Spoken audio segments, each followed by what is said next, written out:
South ఇండియాలోనే biggest sorry store మన Varahi silks మన విజయవాడ ఎంజీ రోడ్లో డిసెంబర్ 4వ తారీఖున ఘన ప్రారంభం.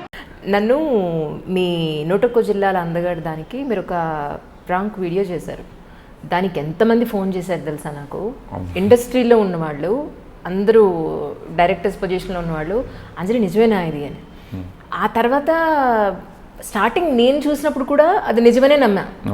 అంటే చర్చలో కొట్టుకునేట్టున్నారు వీళ్ళు, అయ్యి బాబోయ్ ఏమైపోయింది అసలు, ఇతను ఏమైపోతాడు అతను ఏమైపోతాడు అనుకున్నాం చూసినప్పుడు. తర్వాత నాకు అనిపించింది ఏంటంటే మీకు ఒరిజినల్గా బాల్ హెడ్ లేదు, ఇది ఏమై ఉంటుంది అని ఒక సెకండ్ కాస్త సెన్సిబుల్ కాలేస్తే దాన్ని ఐ గాట్ ఇట్. సో ఈ మూవీ గురించి ఏదైనా అయ్యి ఉండొచ్చు అని అప్పుడు తెలీదు ఈ మూవీ గురించి అని చెప్పని. నిన్న ఎల్బి శ్రీరామ్ గారు కలిసినప్పుడు కూడా అమ్మాయి అవసరాల శ్రేణికి బాల్ హెడ్ ఉందా లేదు లేదు సార్ 101 జిల్లాల అందగాడి దానికి సంబంధించి వాళ్ళు ఒక ప్రమోషనల్గా ఒకటి చేసుకొచ్చారు అంటే అలాంటివి కూడా వచ్చేసాయా విగ్గులు, ఎంత బాగుందో నిజంగా ఒరిజినల్గా ఉంది అని చెప్పని. సో సార్ ఈ కెమెరా ముఖంగా మీరు ఎల్బి శ్రీరామ్ గారికి అలా అడిగిన వాళ్ళందరికీ మీరు ఏం చెప్తారు చెప్పండి. థ్యాంక్స్ అండి. అంటే రోల్ కోసం చేసిందే అది, అండ్ అది విగ్ కాదు యాక్చువల్లీ, ఆ సినిమాలో షేవ్ చేసాం అనమాట. కాకపోతే బాల్డ్ హెడ్ ఉన్నా కూడా తప్పు లేదు అని చెప్పడానికి తీసిన సినిమా ఇది, అండ్ ఆ ప్రయత్నంలోనే దాన్ని ప్రమోట్ చేయడానికి ప్రాంక్ వీడియో చేసాం. కానీ క్రిష్ గారు బేసిక్గా చాలా తక్కువ మాట్లాడే వ్యక్తి, ఆన్ స్టేజ్ అయినా ఆఫ్ స్టేజ్ అయినా సరే. అలాంటిది ఆయన ఎంత హార్ట్ఫుల్గా ఎంత కనెక్ట్ అయిపోయి ఎంత చక్కగా సంతోషంగా మాట్లాడారో. నాకైతే ఆయన చేసిన చాలా వీడియోస్లో ఈ వీడియో చాలా అట్రాక్ట్ చేస్తుంది నిజంగా. నాకు actually I was great fan of his work అండి, గమ్యం వేదం. కానీ ఇదివరకు 2-3 సార్లు ఇద్దరు కలిసినా పెద్దగా అంటే మాట్లాడుకోలే, అంటే కంచె ముందు. లక్కీగా కంచెలో I got a chance to work with him, and ఈ ఐడియా అప్పుడు ఆయనకి కొద్దిగా బ్రోచ్ చేశా, ఇది ఇలా అనుకుంటున్నానంటే ఒక సినిమా అంటే చాలా బాగుంది మనం చేద్దాం అన్నారు. ఆ తర్వాత నేను నా సెకండ్ ఫిల్మ్ ఫినిష్ అయ్యి థర్డ్ ఫిల్మ్ వీసా లేట్ అవుతుంటే మళ్ళీ స్టార్ట్ చేద్దాం క్రిష్ గారు అని చెప్పిన తర్వాత he okayed it, and he really loves the film. And ఆయన ఈ ఫిల్మ్ని చాలా చాలా అంటే లైక్ ఓన్ చేసుకుని, అంటే లైక్ ప్రమోషన్స్ కానీ like the way he standing behind us, చాలా స్ట్రాంగ్ సపోర్ట్ ఫర్ అస్. మీరు ఎలా అయితే విలక్షణ నటులో ఆయన క్రిష్ గారు విలక్షణ డైరెక్టర్. మీరు ఇందాక చెప్పినట్టు వేదం కానీ గమ్యం కానీ ఆయన అన్నీ కూడా హ్యుమానిటేరియన్ గ్రౌండ్స్లో మనసుకి దగ్గరగా కన్నీళ్ళు పెట్టించే సినిమాలు అన్నీ కూడా నిజమే కదా అసలు ఇలాగానే మనకు మనం రిలీజ్ అయ్యే మూవీస్ అన్నీ కూడా. That's really and is also like wonderful director of actors. అంటే ఆయన సినిమాలో పర్ఫార్మెన్సెస్ యాక్టర్స్ చేసినవి నరేష్ గారు కానీ బన్నీ గారు కానీ లైక్ ఇట్స్ లైక్ వేరే లెవెల్లో. అంటే లైక్ ఆయన అప్పటిదాకా చేసిన సినిమాలన్నీ ఒక ఎత్తు, క్రిష్ గారి సినిమాలో పెర్ఫార్మెన్సెస్ ఒక ఎత్తు అన్నట్టుంటాయి. అవును అవును.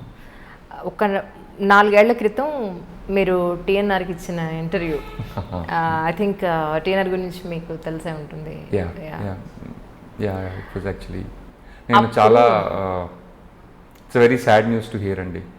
అండ్ చూడగానే యాక్చువల్లీ అర్థం కాలే. అంటే like such a young personality, I thought, it's like he would withstand it. కాకపోతే మేము ఈ మధ్య ఏంటి ఎక్కువ మీరు ఆధ్యాత్మికంగా ఏంటది దాన్ని ఏమంటారు ధ్యానం మీద ఎక్కువ ధ్యాస పెట్టారని చెప్పని విన్నాను. స్పిరిచువాలిటీ గురించి అంటే మనం వేరే మనుషులతో డీల్ చేసే విధానంలో తెలియకపోతే దాని గురించి మాట్లాడడం అనవసరం ఉంది నా ఫీలింగ్ అండి. అంటే like the way I talk to people and the way people talk to me, అందులో స్పిరిచువాలిటీ కనిపించకపోతే వేరేవంతా జస్ట్ షో. సో కనిపించేది స్పిరిచువాలిటీ, అంత దానికి మించింది ఏం లేదన్న ఫీలింగ్. సో మీరు అంటే ధ్యానం చేస్తున్నారా ఇప్పుడు రైట్ నౌ? ఇందాక నాకు కూడా చెప్పారు. ఇప్పుడు ఎక్కడ అంటే మీ ఉద్దేశం ఇప్పుడు మాట్లాడకూడదని ఫిక్స్ అయి ఉన్నారు? లేదు ఇప్పుడు కూడా కాన్షియస్గానే ఉన్నా. బట్ కాకపోతే spirituality is all about silence. అంటే ఇప్పుడు మనకి ఎవరైనా గురువు ఏదైనా చెప్పినా కూడా ఆయన సైలెన్స్లోంచి బయటకు వచ్చి మన సైలెన్స్లోకి దింపడానికి చెప్తారు తప్ప అదేదో పెద్ద పాండిత్యం కోసం ఇదైతే ఎలాగా అదైతే ఎలాగా మరి అప్పుడేమవుతుంది ఈ కాన్సెప్ట్స్ అన్నీ బిల్డ్ అయితే మనకి సైలెన్స్కి దూరం అయిపోతాం. Basically the more you talk about spirituality the farther you are from spirituality అని. మీరు ఇన్ని ఇంటర్వ్యూస్లో ఎక్కడా కూడా అమ్మ నాన్న గురించి కానీ సిబ్లింగ్స్ గురించి ఎక్కడా చెప్పలేదు. ఒకసారి మా గురించి చెప్పలేదా? చెప్పాను.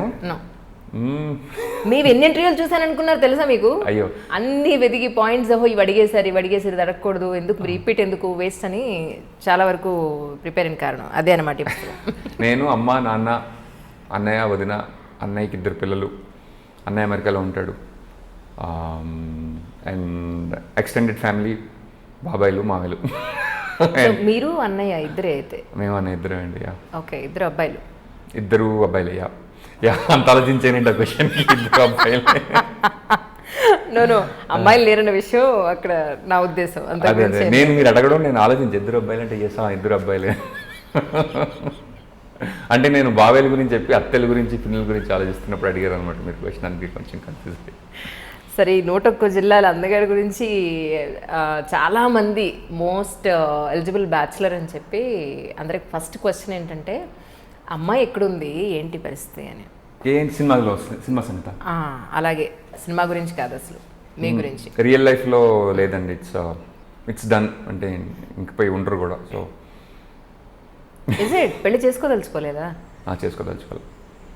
ఎందుకు అంత కఠిన నిర్ణయం కఠిన నిర్ణయం ఏం కాదు, యాక్చువల్లీ చేసుకోవాలనుకోవడం కూడా కఠిన నిర్ణయమే, కానీ తీసుకునేవాళ్ళకి అన్యాయం కాదు. చేసుకోవాలనుకోవడం కఠిన నిర్ణయమా?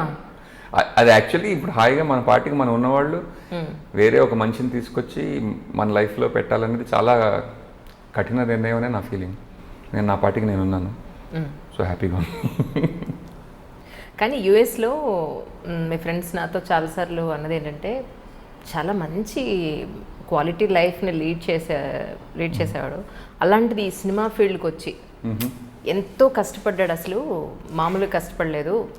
కాఫీ డేలో ఒక్కడే కూర్చుని ఎవరితో తన పనితో తను చూసుకుని అంత వర్క్ మైండెడ్గా ఉండే అతను అసలు ఇక్కడిది అవసరమా అని మేము చాలాసార్లు అన్నాం కూడా. బట్ ఒక పిచ్చితోటి ఒక ప్యాషన్ తోటి వచ్చాడు ఇక్కడికి అని.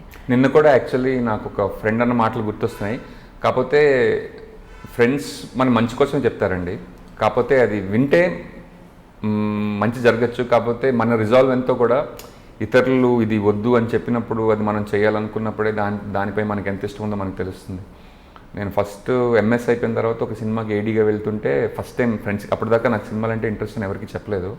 అసలు నీకు సినిమా లైఫ్ అంటే తెలుసా, లైక్ ఎడిటింగ్ అంటే తెలుసా, చూసిందే 2 నెలలు చూడడం ఎంత కష్టమో తెలుసా అని ఇలాంటి అంటే అందరూ they were like really concerned about my well being. కాకపోతే I wanted to do this. And కష్టం అంటే నేను నిజంగా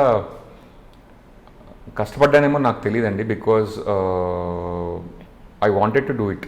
అండ్ దానికోసం చేయాల్సింది చేసే, అందులో పెద్ద అంత కష్టపడింది ఏం లేదన్న, అంటే కష్టంగా అనిపించలే. మేబీ కష్టపడ్డానేమో, చూసేవాళ్ళు కష్టంగా అనిపించుండొచ్చు, కానీ నాకు అది కష్టంగా అనిపించలేదు. ఈ మూవీ గురించి యాక్చువల్లీ చాలా సంవత్సరాల క్రితమే మీ మైండ్లో ఒక విత్తనం పడింది, దీని మీద ఒక సినిమా చేయాలి అని. కానీ నాకు ఒక విషయంలో నాకు ఎంత ఆశ్చర్యం అనిపించిందంటే, మీరు ఒక యాక్టర్గా ఉన్నప్పుడు ఎవరెవరు ఎలా ఆలోచించారని మనం తీసి పక్కన పెడితే, వన్స్ మీరు డైరెక్టర్ అయిన తర్వాత మీ సినిమాకి మీరు అనుకున్న పాయింట్కి ఎంతోమంది పెద్దవాళ్ళు వచ్చి మాట్లాడడం స్టేజ్ మీద కదా, నిజంగా. ఎందుకంటే వాళ్ళ సినిమాకి మనమే వెళ్తాం, వాడి మనం ప్రమోషన్ ఇవ్వండి, లేకపోతే వాళ్ళకి ప్లస్ అవుతుంది మనం పెడితే, ఇలా ఆలోచించే ప్రజెంట్ సొసైటీలో, అంటే ఇక్కడనే కాదు, not only in film industry, everywhere it is. మనం ఒక పని పక్కవాడి కోసం మనం అక్కడ వెళ్దాము అని అంటే మనకేంటి అని ఆలోచించే పరిస్థితులు ఈరోజు. సో ఎలా అనిపించింది మీకు? నాకు మాత్రం సచ్ ఎ గ్రేట్ఫుల్. నాకు యాక్చువల్లీ నిజంగా ఐఎమ్ రియల్లీ థ్యాంక్ఫుల్ అండి. ఎందుకంటే నేను సినిమా తీయాలనుకున్నప్పుడు నాకు ప్రొడ్యూసర్ దొరకడమే కష్టమైంది. ఆ టైంలో కళ్యాణి మారిక్ గారు పరిచయం చేయడం, సాయి కొరపాటి గారు నాకు కలవడం, అది కలవడానికి 3 years పట్టింది. అది కలిసిన తర్వాత నుంచి సినిమా స్టార్ట్ అవ్వడానికి 45 minutesలో అయిపోయింది. అప్పటికి ఆయన ఈగానే బ్లాక్ బస్టర్ చేసి, అంటే నా అదృష్టం కొద్దీ ఆయన సెకండ్ ఫిల్మ్ కాదు, అందాల రాక్షస్ మధ్యలో జరిగింది, థర్డ్ ఫిల్మ్కి అయిందనమాట. అప్పటి నుంచి నాకు కొద్దిగా పరిచయాలు, అంటే రాజమౌళి గారు కొంచెం పరిచయం అవ్వడం అవన్నీ జరిగాయి. కాకపోతే ఒక సినిమా తీద్దాం అనుకున్నప్పుడు ఈ సినిమాని ఎవరు సపోర్ట్ చేస్తారని ఒకప్పుడు ఆలోచన ఉండేది. అంటే సినిమా తీయాలి, but will we get the support from people are not అనేది ఎప్పుడు క్వశ్చన్ ఉండేది. కృషి గారికి చెప్పినప్పుడు కూడా ఆయన ముందే యాక్సెప్ట్ చేస్తారనే ఫీలింగ్తోనే వెళ్ళాను. అంటే లాస్ట్ టైం చెప్పినప్పుడు కథ బాగా ఎక్సైట్ అయ్యారు. ఈసారి చెప్పినప్పుడు అదే మూడ్లో ఉండి అండ్ గివెన్ అదర్ కన్స్ట్రెంట్స్ అన్నీ కూడా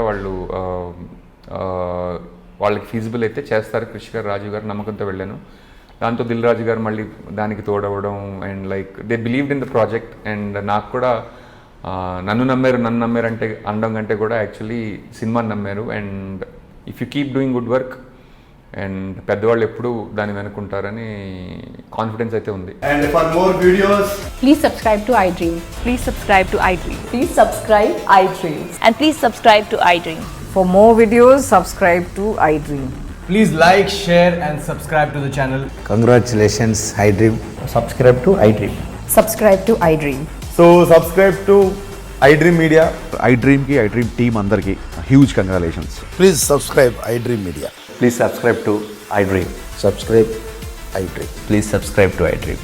iDream అంటే నా కళల ఛానల్ సబ్స్క్రైబ్ చేసుకున్న నోరు తిరుగుతలేదు, మీరైతే గంట గుర్తు కొట్టండి. For more such videos, please subscribe to iDream. Subscribe to iDream. Please subscribe to iDream. Please subscribe iDream Media. Please do subscribe to iDream. Please subscribe to iDream Media. For best entertainment and information, please subscribe iDream. And don't forget to subscribe to iDream.